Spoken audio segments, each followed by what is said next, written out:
Steele, on behalf of Mr. Williams, has filed a motion for bond reconsideration, but Mr. Steele, you essentially go back and argue anew all of the factors that whichever, I don't even know who took up the bond to begin with, but another court has already considered all of those, the Ayala factors, and you don't present changed circumstances. You just essentially say this call was wrong to begin with and you should do it over. And I am not going to reconsider any bond issues that have already been considered and ruled upon by another court absent legitimate changed circumstances. So that motion is denied. Can I address the court? Do you have changed circumstances? Yes. So, okay, go ahead. There weren't any in your motion.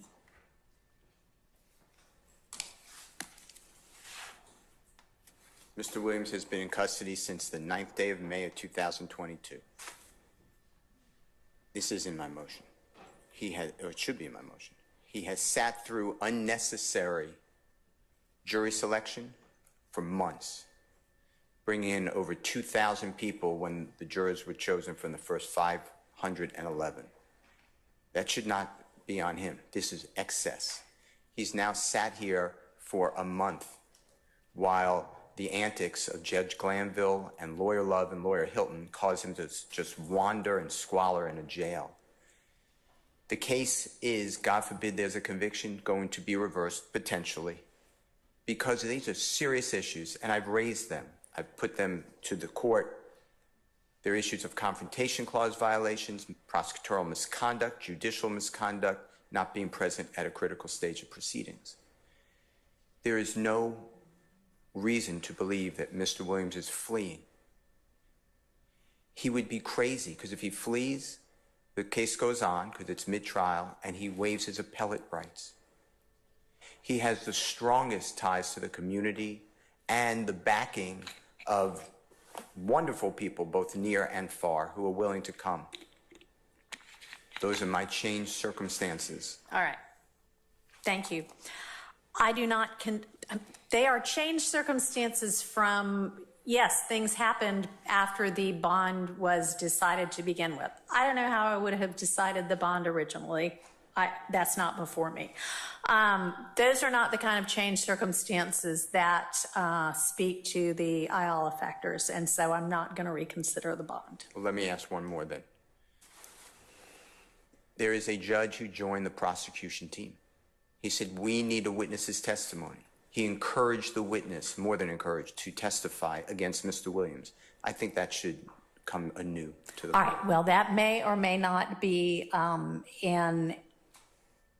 a substantive error in these trial proceedings. I've got that under advisement right now, but that also would not be an Ayala type change circumstance. Okay. So I appreciate you presenting this to me, but I'm not going to reconsider bond. Okay. Even though potentially it was not done by a fair tribunal. I don't, so, all right. There is nothing, and I'll make a determination with regard to that substantively, but I will note that Judge Krause, who had a lot of these issues before her in the motion to recuse, her finding, while I think dicta, was that there was nothing improper. She said, you know, maybe I'd have done it differently, but that there was nothing improper substantively with what occurred. So at this point, we don't have, and the basis of her recusal was not that Judge Glanville is biased. It was that he engaged too vociferously in setting forth facts and information when he denied the motion to recuse, and that was not what the rules require, and so recusal was necessary. But she even, I think, went on to say, but even with that, I don't, you know, I think he could have continued on unbiased. It's dicta, but right now that is your position in the litigation. It's not a factual finding. It's substantively before me. And if that is the case, then there will be a different ruling made that will impact this trial, that may result in a mistrial, that may result in a mistrial with prejudice, but that would not impact a reconsideration of bond. Now, if there's a mistrial without prejudice, then bond maybe could be considered then. That might be a changed circumstance, but right now we don't have that. Then I'd like you to address just one last thing then. Judge and district attorneys come out after the ex parte hearing and not a syllable about Brady evidence. It all should have been spilled right then. That's an ongoing concern. So my point is, you have the same judge denying bond, the same judge hiding Brady evidence. So I'd like you to consider that. All right, thank you. I understand. It's not an appropriate consideration. I understand what you mean.